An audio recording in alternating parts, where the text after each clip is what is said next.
Before Al Sharpton thought about running for president, Shirley Chisholm was unbought and unbossed. Yes. Shirley Chisholm was unbought and unbossed. She ran for president of the United States, and she didn't care what anybody else had to say about it. Can I tell y'all a little quick Shirley Chisholm story? Now, the only reason I know these certain Chisholm stories is because senior members of the Congressional Black Caucus talk about her with glowing awe.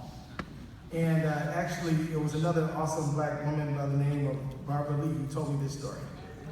Yes. That's worth it, yeah. So Barbara Lee says, you know, when Shirley Chisholm first won her seat as the first black woman ever to be in the U.S. Congress, it was nothing but, you know, white guys running everything. And they obviously thought that her place was not to be in Congress, but to, you know, be serving them drinks in the congressional lounge or something like that. And they acted like that. And they thought, okay, so you're from a highly urban area, one of the most urban areas in America. So wouldn't it just be real funny if we put you on the agriculture committee? And you know, Shirley Chisholm don't know nothing about agriculture. She's from Harlem. Well, Shirley Chisholm learned a whole lot about agriculture. She learned that agriculture is the committee that operates the food stamp program, operates the urban farming program, operates nutrition programs. And Shirley Chisholm became a master of that committee, and she used that committee to make sure that she made sure every child she could get in her purview had a meal to eat, a nutritious meal to eat. That's Shirley Chisholm. Shirley Chisholm was not one to simply point out what was wrong. She was one of those people who was going to actually build a better world, a solution, and make things actually right. And I'm going to tell you, if ever you find yourself in the U.S. Congress, I really want to urge you to walk down the central corridor of the Capitol building, because there's a wonderful picture of her right up on the wall. Yeah. And she just goes just like this. You know, see? Yeah. Showing a whole lot of attitude and inspiring literally millions. Not just black women, but all women. Not just black women and women, but all black people. Inspiring anybody who believes that if you have the courage of your convictions, then it'll take you anywhere and everywhere. It did it for Shirley Chisholm. You know, I want to say to you as well that it is really quite an honor for me to receive this award, because I am very well aware that when the leading misogynist ever to ascend to the presidency took office, and when the predator-in-chief took office. Did you say predator? Did you say predator? Yes, the very next day after the inauguration, it was the women who showed America and the world how to fight back. It was the women. And the Women's March was organized by many women of color, black women, brown women, Arab women, white women. Women led that wonderful march. And they did it on behalf of themselves, on their mothers, their sisters, but also their children, and also their men. Don't think for a minute that men were not inspired by the Women's March. It absolutely was inspiring to us all, and it showed us the way to fight. Proving that, you know, women's leadership is not confined to leading women. It's for everybody. It's for all of us. It's for the whole society that we live in. Just like Shirley Chisholm was not the congresswoman for the women of for her district. She was the congressperson for everyone. She took that leadership very seriously. And no doubt that the women would lead us and lead America, because women have so many interests on the line right now. I mean, you know, look, we're fighting for 15, and you know, you got to give it up for the young people who fought this. The fight for 15 is led by women. There's a young sister named LaQuasia LeGrand, lives right here in New York. She had 3 jobs at KFC.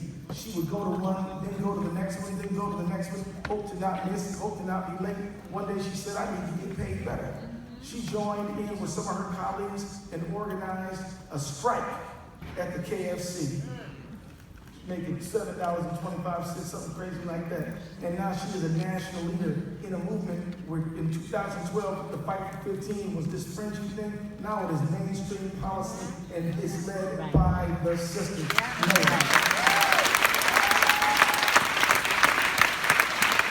And I don't know if y'all know, but just the other day, the House just passed a really nasty bill to roll back Wall Street reform and get rid of the Consumer Financial Products Bureau. An idea came up who generated by a woman, Elizabeth Warren, who came up with the CFPB. And who is the main one in front fighting to protect your rights as a consumer and financial stability? None other than Auntie Maxine Warren.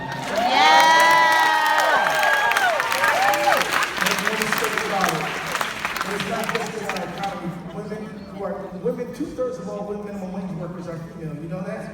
No. That's absolutely true. If you raise minimum wage, you're helping a lot of women get better paid. Yeah. I mean, and so I say, but it's not just economic stuff. It's also just basic human safety and dignity. Yeah. You know, Kimberly Crenshaw, who spoke at the Progressive Caucus, which I was the chair of, she actually taught us something quite profound. First of all, she started out saying, well, who knows who Tamir Rice is? Who knows who Eric Garner is? Who knows who Walter Scott is? Who knows who Mike Brown is? And then she started naming the names. She said Sandra Bland. And she said the next one. She said the next one.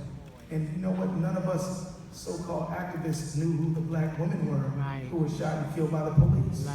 We're all running around here thinking that, oh yeah, police brutality is something that happens to black men. No, it equally happens to black women.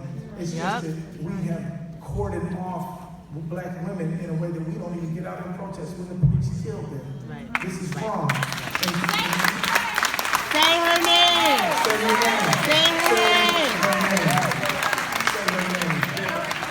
And so I'm telling you, in this moment of time, you know, it is a good idea to lift up the name of Shirley Chisholm. I'm gonna be quite honest with you. I don't deserve no award in the name of Shirley Chisholm. No, I'm being very clear. But you know what? I'll try to live up to it, okay? I will do that. But I just want to say this before I get off the stage because I think it's important to know. There's an important book out there called Evicted. Y'all heard of it? Who read Evicted?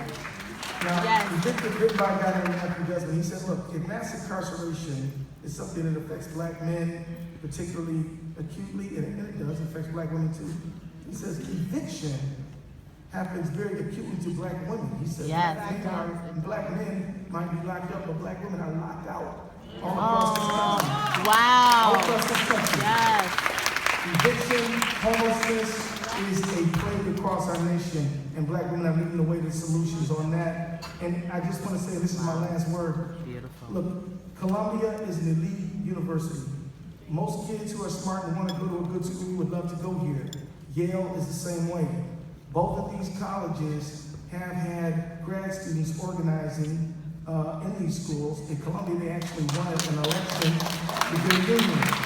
But at Columbia and Yale, they are still struggling for justice so they can get fair pay.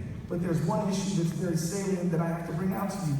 One of the things they need is a grievance procedure, because so many of the leaders, the professors who manage the graduate students have sexually preyed upon them, and they don't have anywhere to complain to, because if you're trying to get your PhD and the guy who's supposed to give it to you is trying to hit you up for a date, just like Clarence Thomas was.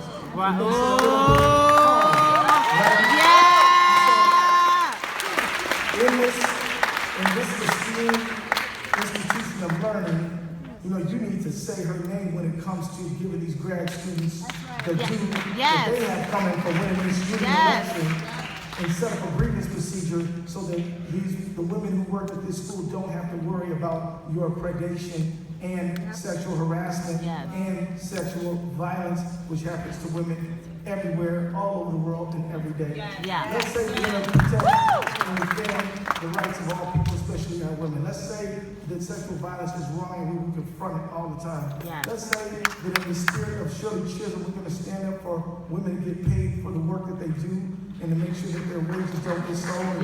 Let's just say that we're going to stand up right here and right now and declare this to be the year of the woman. Thank you for leading the way.